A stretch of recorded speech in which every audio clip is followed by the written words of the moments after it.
बिस्मिल्लाहिर्रहमानिर्रहीम। अस्सलाम वालेकुम। मेरा नाम सरत रानी है। मैं सीईओ हूँ इरशाद हमदुल रिप्रोडक्टिव हेल्थ मिडवाइफरी सर्विसेज से। आज का हमारा मेन टॉपिक है adolescent female reproductive health challenges and workshop. Challenges workshop. अच्छा, इसमें खास बात यह है कि ये आज 3 सेशंस 40-40 मिनट्स के होंगे। इसमें से 10 मिनट गुजर गए हैं, तो ये सेशन 30 मिनट का और होगा। इसके बाद 40 मिनट्स आपने और फिर उसके बाद 40 मिनट्स और। तो इसी लिंक पे जैसे ही खत्म होगा आप लोगों ने ज्वाइन करना है। तो ये आज हमारा लास्ट डे है। इसमें हमारा जो आज का मेन टॉपिक है सबसे पहला, वो है adolescent female mental health challenges. Adolescent जो होते हैं वो 10 से 19 साल की उम्र के होते हैं, और उनकी जो क्रिटिकल स्टेज होती है वो फिजिकल, इमोशनल, सोशल और रिप्रोडक्टिव डेवलपमेंट की होती है। यानी वो फिजिकली भी डेवलप होते हैं, इमोशनली भी डेवलप होते हैं, सोशली भी, और रिप्रोडक्टिव हेल्थ के हवाले से भी वो जो होते हैं डेवलप हो रहे होते हैं। तो इसका मतलब है कि ये एज हर लिहाज से उनके लिए बहुत अहम है। यंग फीमेल जो होते हैं इस एज में बहुत ज्यादा मुश्किलात फेस करती हैं, जो कि उनकी वेलबींग, उनकी एजुकेशन और फ्यूचर अपॉर्चुनिटीज के ऊपर बहुत अफेक्ट करती हैं। उसमें से एक मेंटल हेल्थ है, और मेंटल हेल्थ और रिप्रोडक्टिव हेल्थ जो है वो बहुत ज्यादा क्लोजली लिंक करते हैं एक दूसरे के साथ। सबसे कॉमन इश्यूज अगर आप लोग देखें, जो उसमें मैंने जो सबसे कॉमन है वो मैंने आप लोगों को यहाँ पे लिखे हैं। नंबर 1 है एंजाइटी, नंबर 2 डिप्रेशन, फिर stress related to the academic pressure and the family expectation, low self esteem and the body image concern, then gender based violence and gender based discrimination, फिर bullying and the cyber bullying, emotional distress from early relationship, then substance abuse and risky behaviour. अब सबसे पहले मैं इनको जो है one by one आप लोगों को बताऊंगी। सबसे पहले आ जाता है एंजाइटी। एंजाइटी की डेफिनेशन ये होती है कि कैरेक्टराइज बाय परसिस्टेंस, मुस्तकिल तौर पर बहुत ज्यादा परेशान होना या खौफ ज्यादा होना, जिससे कि आपकी जो डेली रूटीन है वो डिस्टर्ब हो जाती है। यानी एंजाइटी से मुराद एक ऐसी मेंटल कंडीशन होती है, उस मेंटल कंडीशन में आप इतना ज्यादा परेशान हो जाते हैं, इतना ज्यादा परेशान हो जाते हैं कि आप वो जो जिस वजह से वो प्रॉब्लम हुई हुई होती है, उस प्रॉब्लम की वजह से आप अपनी डेली रूटीन जो है उससे बिल्कुल ला ताल्लुक हो जाते हैं, इंटरफेरेंस हो जाती है। मिसाल के तौर पर आपके एग्जाम है, लड़कियां खास तौर पर एग्जाम की बहुत टेंशन लेती है, और अगर तैयारी नहीं हो तो और ज्यादा मसला हो जाता है। या किसी की फीस अगर देनी है और फीस नहीं दी अभी तक, तो भी बहुत ज्यादा, इतना ज्यादा प्रेशर होता है कि वो जो है किसी और तरफ देख ही नहीं पाती। इसमें जो खास बात होती है एडोलेसेंट लड़कियों में क्या क्या साइन सिम्टम्स होते हैं और क्या क्या वजूहात होती है जिसकी वजह से वो परेशान होती हैं, तो सबसे पहली आ जाती है academic performance, pair acceptance and the physical changes. जो यंग लड़कियां होती हैं सबसे ज्यादा जो उनको मसले होते हैं वो ये 3 मेन चीजें हैं। और भी बहुत सारी चीजों में मसले होते हैं, लेकिन मेन ये 3 चीजें हैं। आप लोग बताएं, आप लोग एग्री करते हैं इससे?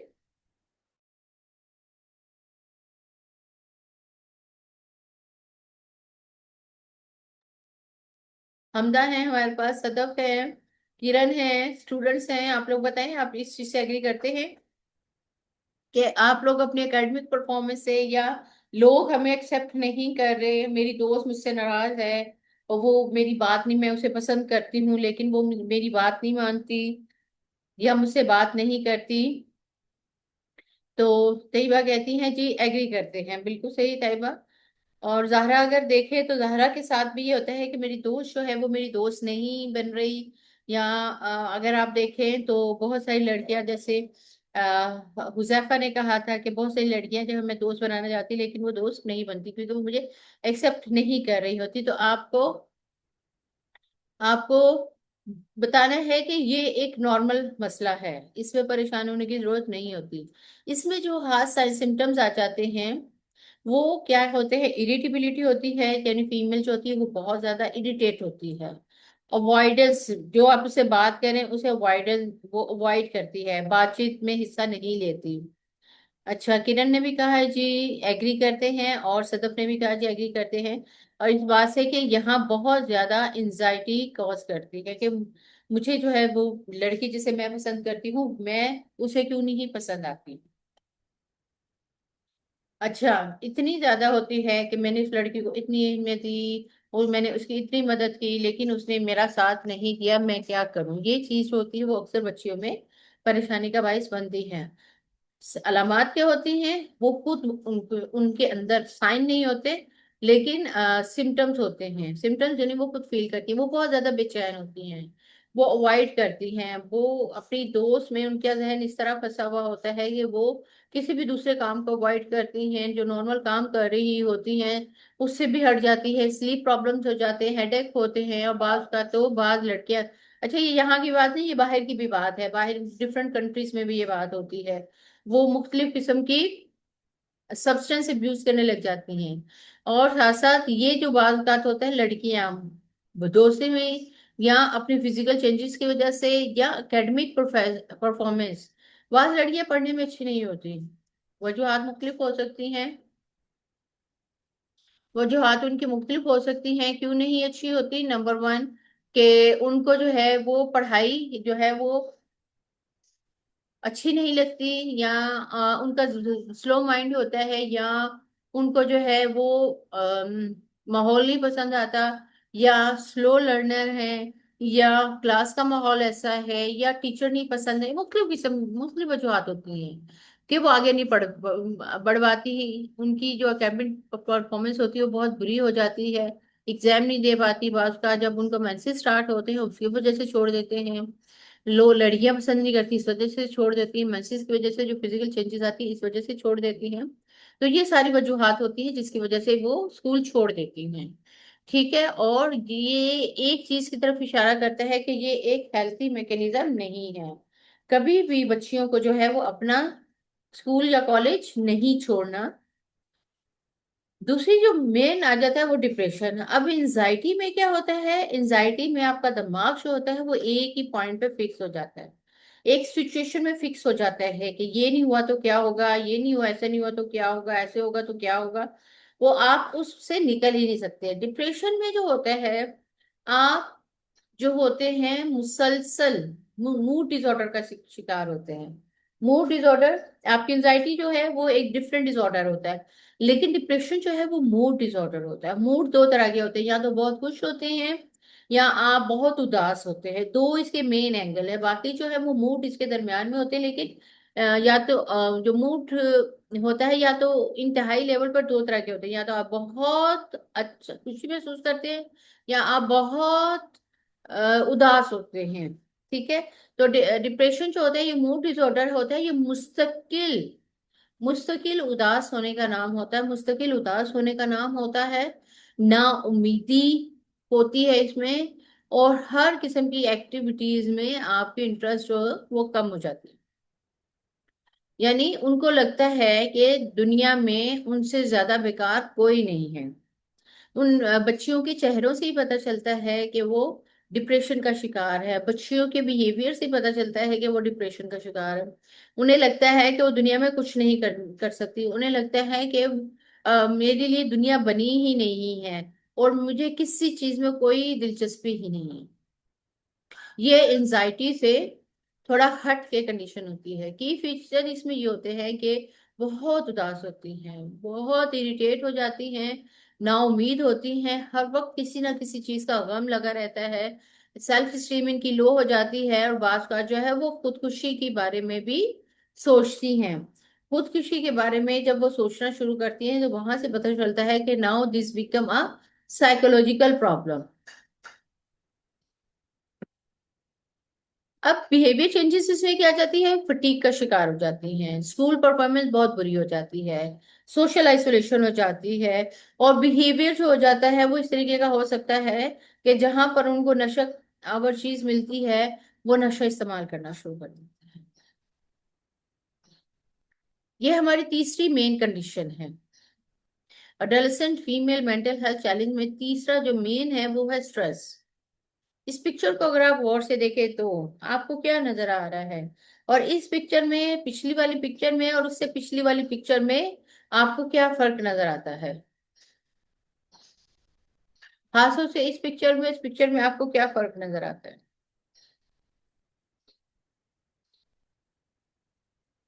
जी, कोई बताएगा? लिख के भी बता सकते हैं।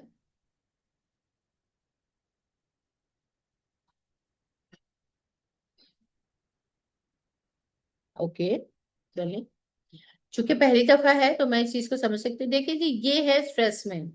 स्ट्रेस का मतलब होता है कि दिमाग के ऊपर जरूरत से ज्यादा वजन डालना।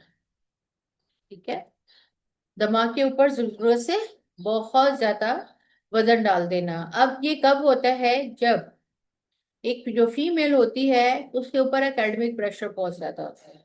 और दूसरी बड़ी वजह जो होती है वो फैमिली की एक्सपेक्टेशन होती है। स्ट्रेस क्या होता है? स्ट्रेस का सिंपल मतलब होता है कि दिमाग के ऊपर बहुत ज्यादा वजन डालना। क्यों इस चीज का वजन? अगर अब आप एकेडमिक प्रेशर की बात करती हैं तो लड़कियां जो होती हैं आमतौर पर अपने आप को बहुत ज्यादा प्रेशर में महसूस करती हैं।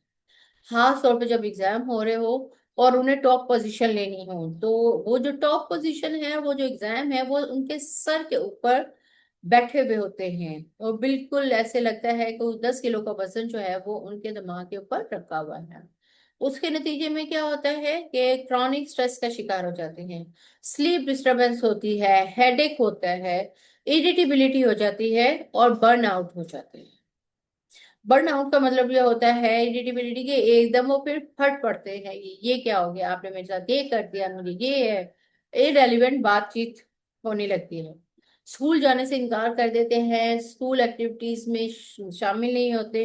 क्यों? इसलिए कि स्ट्रेस की वजह से उनको खौफ होता है कि वो फेल हो जाएंगे। फिर लेकिन इसके साथ साथ अगर एक चीज और भी है कि बात का एकेडमिक परफॉर्मेंस में अगर आपका कोई कम्पिटेटिव पेयर आ जाए जो कि आपका कंपटीशन करता हो, तो और मामला और खराब हो जाता है। क्यों मामला और खराब हो जाता है? क्यों? इसलिए कि अगर एक सिंपल आपने पोजीशन लेनी है तो ये मामला नॉर्मल होता है, अच्छा पढ़ेंगे अच्छी पोजीशन लेंगे। लेकिन अगर कोई आके आपको जो है वो तंग करे कि मैं जो हूँ आपसे जो हूँ बदला लूंगी और मैं देखिएगा मैं पोजीशन ज्यादा लूंगी और मैं जो हूँ आपको जो है हराऊंगी और मैं हर सूरत में जीतूंगी, तो ये सूरत हाल जो होती है वो आपके लिए भी और बहुत ज्यादा परेशानी का बायस बन जाती है। इस सूरत हाल में क्या होता है कि जो नॉर्मल प्रेशर होता है उसे कई गुना ज्यादा प्रेशर हो जाता है। और बाजू का स्ट्रेस इतना ज्यादा बढ़ जाता है कि जो लड़की होती है उसका दिमाग जो है उस प्रेशर की वजह से बिल्कुल काम करना छोड़ देता है। तो यहाँ पर सजेशन ये है कि इस तरह की हर किस्म की हरकत छोड़ दें। बिल्कुल स्ट्रेस नहीं लें, जितना आपने पढ़ना है उतना ही आपको फल मिलेगा। ठीक है, इसलिए और कंपटीशन तो करना नहीं है। जिंदगी किसी भी तरह के कंपटीशन का नाम नहीं है। जिंदगी नॉर्मल आपका काम है कि आप अच्छे तरीके से नॉर्मली जिंदगी गुजारें, अपनी मेहनत करें। अपनी मेहनत करने के साथ ही आपको जो है रिवार्ड मिलता है। हमारा यहाँ पर दुनिया में अल्लाह ताला ने रिस्क भी लिखा हुआ है, पोजीशन भी लिखी हुई है। और जो हमारा स्टेटस है, जो हम हमें मिलना है, वो सब हमें लिखा हुआ है।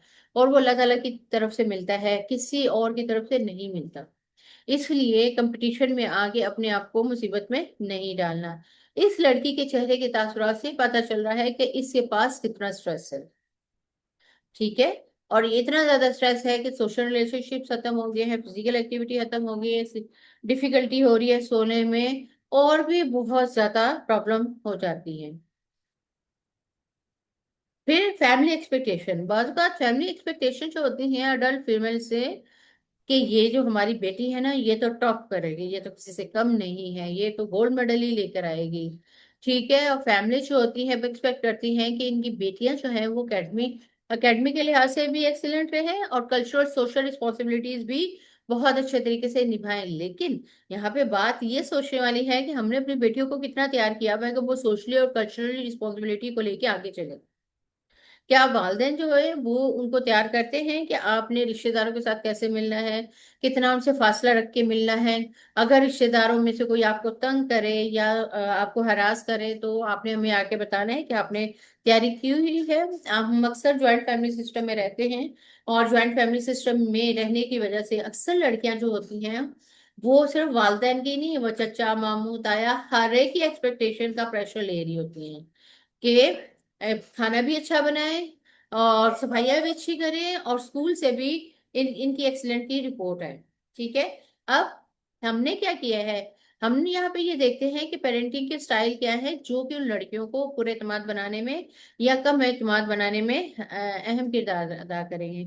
एक हमारा है अथॉरिटेटिव पेरेंटिंग, जिसमें अथॉरिटेटिव पेरेंटिंग में गर्मजोशी होती स्ट्रक्चर होता है, जिसकी वजह से उनकी इमोशनल आउटकम्स और रिसिलियंस बढ़ जाती है। ठीक है। ये ऐसे वालदेन होते हैं जो अपनी बच्चियों को बता देते हैं कि देखिए आप जा रही हैं, आप यूनिवर्सिटी में पढ़ रही हैं, आप कॉलेज में पढ़ी हैं, आप पढ़ें जितना आप पढ़ सकती हैं पढ़ें, और उस हिसाब से तैयारी करें और बगैर किसी डर के आप जाके एग्जाम दें, जितना आपने पढ़ा होगा रिजल्ट आ जाएगा। हमने आपका किसी के साथ कोई कंपैरिजन नहीं करना है, क्योंकि हमें पता है कि आप ही बेहतरीन हैं। तो वो बच्चे जो होते हैं उनका इमोशनल आउटकम भी अच्छा होता है, उनका जो है वो एकेडमिक आउटकम भी अच्छा होता है।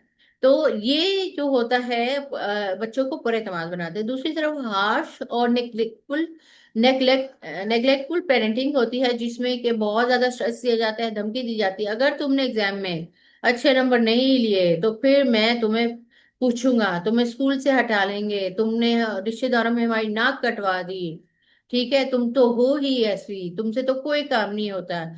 इस तरह की सारी चीजें जो है वो जो है उस अडल्ट लड़की के साथ रखा जाता है, नतीजे के तौर पर उसके ऊपर और प्रेशर बढ़ जाता है और वो नॉर्मली बिहेव भी नहीं कर पाती। कल्चरल कंटेक्स्ट क्या होता है, जॉइंट फैमिली सिस्टम में जो लड़कियां होती हैं वो बहुत ज्यादा एक्सपेक्टेशन उनसे हो जाती है, रिश्तेदारों को हर कोई जो है वो उनके ऊपर अपना रोब भी जमा रहा होता है, और रोब जमाने के साथ साथ उनसे एक्सपेक्टेशन भी रख रहा होता है कि आप जो है हमारे साथ अ, हमारी तौक़ात के मुताबिक अच्छी से पढ़ेंगी भी, और अच्छी से पढ़ने के साथ साथ घर के भी काम अच्छे करेंगी, हमारे भी काम।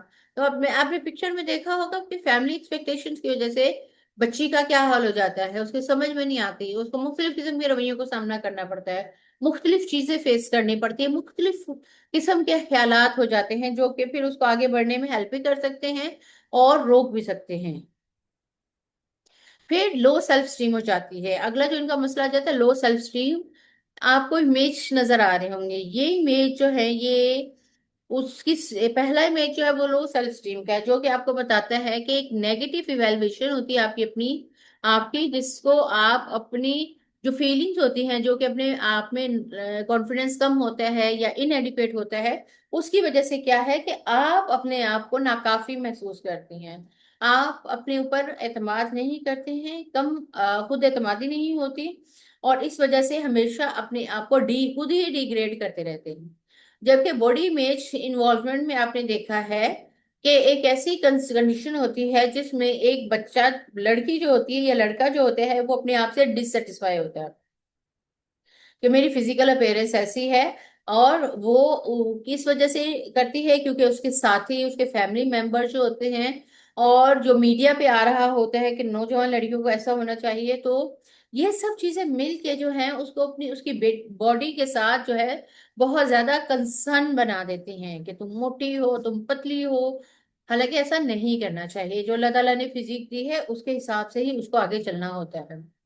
फिर अडल्सन गर्ल जो होती है खास तौर पर वल्नरेबल होती है इस स्टेज में, क्योंकि उसकी रैपिड फिजिकल चेंजेस आ रही होती है, हार्मोनल चेंजेस आ रही होती हैं, और मुख्तलिफ किस्म की जो है उसके जज्बात हो रहे होते हैं, क्योंकि हार्मोनल चेंजेस जो होती हैं वो इन सब चीज़ों के लिए रिस्पॉन्सिबल होती हैं। फिर आइडेंटिटी फॉर्मेशन और उसका हाई सोशल कंपैरिजन किया जाता है, ऐसा नहीं करना चाहिए।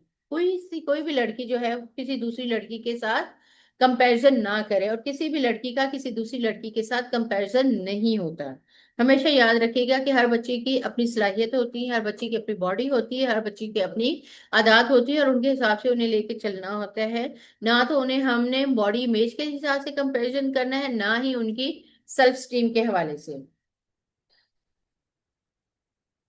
उसके बाद जो next female mental health challenge आता है वो है gender based discrimination in adolescent field. इसमें क्या करते हैं हम, जेंडर की बेस पे यानी लड़का लड़की की बेस पे हम उनके साथ अनइक्वल ट्रीटमेंट करते हैं, और उसकी खास वजह जो होती है वो हमारे माशरे में पाए जाने वाले मुख्तलिफ किस्म के रस्म और रिवाज होते हैं, और सदियों से चलने वाली वो आते होती हैं जो कि पाई जाती हैं। अब क्या होता है, हमारे माशरे में ये कहा जाता है कि ये लड़का है, इसको बोटियां ज्यादा खाने के लिए दो, इसको अच्छा खाने के लिए दो, इसको जो है कपड़े भी अच्छे पहनने के लिए दो, क्योंकि ये हमारा जाके जानशीन बनेगा। आजकल एक ड्रामा देखिएगा जानशीन, उसमें ये आजकल फिर ये हो रहा है, देखिएगा कि उसने अपने पोते के लिए क्या क्या किया। ठीक है, तो अपने जानशीन को अच्छा खाना है, जो कि मर्द होता है, जो कि लड़का होता है, उसको अच्छा खाना है, अच्छा पहनाना है, अच्छा डील करना है, माशरे में अच्छी जगह दिलवानी। जबकि लड़कियों को जो है वो, इन्होंने कहाँ जाना है, इन्होंने तो घर पे ही रहना है, इन्होंने कौन सा कमा के लाना है, इस तरह क्या है कि उनको बिल्कुल डिफरेंट डील किया जाता है लड़कों से। मिसाल के तौर पर अर्ली हमारे पास तकरीबन अच्छा, लड़कियों की जल्दी शादी भी हो जाती है, तकरीबन 19 मिलियन चाइल्ड हमारे पास यहाँ पे मौजूद है। ठीक है, और हमारे पास एजुकेशन वैल्यू, लड़कों को पढ़ाने के लिए, मैं चूंकि पढ़ाती भी हूँ, मुझे पता चलता है कि लड़कियों को पढ़ाने के लिए वालिदैन कम पैसा खर्च करते हैं जब बनिस्बत लड़कों के। लड़कों के ऊपर लाखों खर्च किए जाते हैं, लेकिन लड़कियों के ऊपर नहीं किए जाते। ये जनरल में माशरे की बात कर रही हूँ। फिर हेल्थ इन इक्वालिटी भी, 55% अडल्ट गर्ल्स जो है वो अनीमिक है, और उनकी रिप्रोडक्टिव हेल्थ सर्विसेज भी नहीं है। ग्लोबली जो अडोलेसेंट गर्ल्स है वो भी इन अपॉर्चुनिटीज से फायदा नहीं उठा सकती जो कि बॉयज को मिलती हैं, और साथ साथ ये साइकिल चलता रहता है, जो कि उन बच्चियों को गुर्बत की तरफ और एक्सक्लूजन की तरफ ले जाता है। एक जो और बहुत इंपॉर्टेंट मसला आ जाता है बच्चों के साथ, वो बुलिंग है, साइबर बुलिंग है। बुलिंग क्या है? रिपीटेडली एग्रेसिव बिहेवियर, जिसमें दूसरे को नुकसान पहुंचाना, उसको इंटिमिडेट करना या कंट्रोल करने की कोशिश करना। ठीक है, चाहे कुछ ऐसे अल्फाज जो उसे नापसंद हो, उसको जहनी तौर पर नुकसान दे रहे हो, उसको भड़का रहे हो, ठीक है, वो बुलिंग कहलाता है। और साइबर बुलिंग क्या है? हरासमेंट या humiliation through digital platform such as social media, messaging app या ऑनलाइन फोरम। हम क्या करते हैं, लड़कियों को मुख्तलिफ किस्म के खराब मैसेजेस भेज देते हैं, इमेजेस भेज देते हैं, वॉइसेस भेज देते हैं, जिनको देख के वो बिल्कुल गैर मुनासिब होते हैं। ये साइबर बुलिंग कहलाती है। एडोलेसेंट गर्ल्स जो होती है पर्टिकुलरली वर्नरेबल होती हैं, खास तौर से जो उनके साथ पढ़ने वाले लोग होते हैं, और जो उनके पेरेंट्स को देख के जज करते हैं, और जिनका ऑनलाइन एक्सपोजर ज्यादा होता है। ये पिक्चर जो है ये बहुत वाज़ेह अल्फाज में इन तमाम कंडीशंस को बताती हैं। और ट्रेडिशनली बुलिंग में जो है, साइबर बुलिंग जो है, वो ट्रेडिशनली बुलिंग जो है वो कभी कभार होती है जब सामने वो बंदा आ जाता है या फीमेल आ जाती है जो उसको बुली कर रहा है। लेकिन जो साइबर बुलिंग जो होती है ना, उसमें हर वक्त 24/7 जो है वो बंदा जो है वो बुली का शिकार होता रहता है। सातवीं जो इमोशनल डिस्ट्रेस है, जो कि अर्ली रिलेशनशिप जो होते हैं फीमेल के, उसके हवाले से बात करते हैं। अडोलेसेंट फील्ड में इमोशनल डिस्ट्रेस बहुत ज्यादा होता है, सेल्फ स्टीम लो हो जाती है, एंजाइटी होती है, डिप्रेशन होता है, एकेडमिक इम्पैक्ट इसके ऊपर। अच्छा, इन लो सेल्फ स्टीम की वजह से क्या होगा? उनकी दोस्तों के साथ ब्रेकअप जल्दी हो जाना, रिजेक्शन हो जाना, जो कि इनके कॉन्फिडेंस को खत्म कर देता है। एंजाइटी जो होती है जजमेंट की, कि मुझे फैमिली या पेयर जो है जज करेगा, ये भी इसको इमोशनल डिस्ट्रेस में ले जाती है। परसिस्टेंट सैडनेस रहती है, और वो कम्युनिटी से बिल्कुल, फैमिली से अलग हो जाती है। इसी तरीके से जो एकेडमिक इम्पैक्ट होता है वो ज्यादा हो जाता है, बाज़ औक़ात उसके ग्रेड्स गिर जाते हैं, और उसकी कंसंट्रेशन कम हो जाती है। साथ ही उसका स्कूल जो होता है उधर वो जाना पसंद नहीं करती। सोशल आइसोलेशन में लड़कियां जो होती हैं वो अपनी फ्रेंडशिप भी खत्म कर देती हैं, और अपनी दोस्तियां खत्म करके बिल्कुल घर में बैठ जाती हैं, क्योंकि वो मजीद बुली बर्दाश्त नहीं कर पाती। पीयर प्रेशर बहुत ज्यादा, इसकी वजूहात क्या है? पीयर प्रेशर बहुत ज्यादा होता है। ठीक है, मीडिया। जी, कोई मैसेज आया, देखते हैं कि क्या मैसेज है। ओके, पुराना मैसेज है। ओके, अच्छा जी, ठीक है। अब पीयर प्रेशर ज्यादा होता है, मीडिया इन्फ्लुएंस बहुत ज्यादा होता है, फैमिली रिस्ट्रिक्शंस बहुत ज्यादा होती हैं, और कल्चरल नॉर्म्स ऐसे होते हैं जिसकी वजह से ये तमाम इमोशनल डिस्ट्रेस होता है। अभी इस इमोशनल डिस्ट्रेस की वजह से क्या होता है कि अगेन सेल्फ स्टीम लो हो जाती है, अगेन जो होती है स्कूल परफॉर्मेंस कम हो जाती है, स्कूल ड्रॉप आउट हो जाता है, मेंटल हेल्थ कंडीशंस डेवलप हो जाती हैं, और एक लड़की जो है वो नॉर्मली इन सब चीजों के साथ कोप नहीं करती तो वो सब्सटेंस एब्यूज की तरफ चली जाती है। अब सब्सटेंस एब्यूज क्या होता है कि आप मुख्तलिफ किस्म के अल्कोहल या ऐसी मेडिसिन लेती हैं जिसकी वजह से जो है आपको आगे अपने जो परेशान कुल ख्यालात हैं उनसे आज़ादी मिलती है इसमें। अच्छा, ये वाला टॉपिक जो है ये मैं आपको दोबारा समझाती हूँ। मैं इस टॉपिक को यहीं पे ख़त्म करते हुए नया टॉपिक अभी शुरू कर रही हूँ। यहाँ पर ये टॉपिक ख़त्म करते हैं। आप फौरन रीज्वाइन कीजिएगा और यहीं से हम अगले सेशन को शुरू करते हैं। शुक्रिया।